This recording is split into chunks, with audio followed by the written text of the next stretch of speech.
इस छोटी सी कहानी के शुरू में ही यह बात कही जा चुकी है कि हर आत्मा मनुष्य देह में रहते हुए निजी अनुभव द्वारा इस विज्ञान की सच्चाई को परख सकती है। इसकी सच्चाई के कुछ परिणाम इस तरह हैं।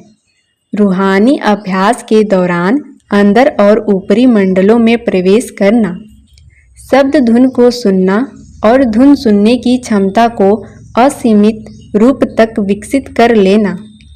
पर इनमें बड़ा भी एक सबूत है जो साधक को पूरी तरह आनंद से भर देता है।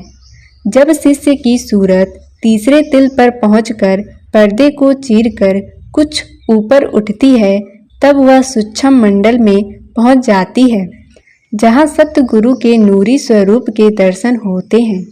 जिस देहधारी सतगुरु ने उसे अपनाया है, कदम कदम पर मार्गदर्शन करते हुए उसे सृजनहार प्रभु तक पहुंचाने का वादा किया है, जिनको वह देह स्वरूप में देखता है, जिनसे वह बातें और पत्र व्यवहार करता है, जिनके पास वह अपनी मुसीबतों और दुखों की घड़ी में जाता है।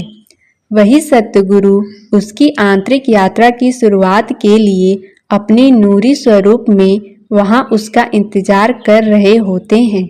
फिर जब तक वह शिष्य को परम धाम में परम पिता परमात्मा के पास नहीं पहुंचा देते, तब तक वह पल भर के लिए भी उसका साथ नहीं छोड़ते।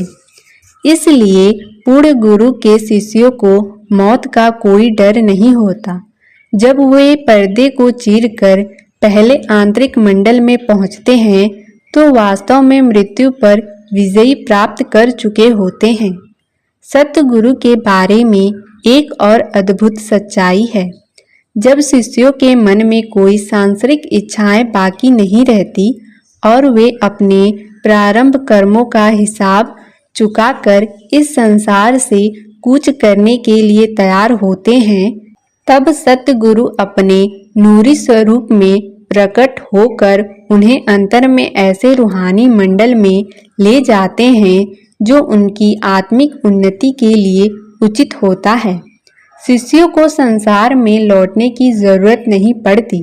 शिष्य दोबारा जन्म लिए बिना सतगुरु की संगति में आंतरिक प्रगति करते रहते हैं और सतगुरु उनका मार्गदर्शन करके उन्हें मंजिल तक पहुंचाने के लिए हमेशा मौजूद रहते हैं। अब पल भर के लिए सोचे कि इसका क्या मतलब है।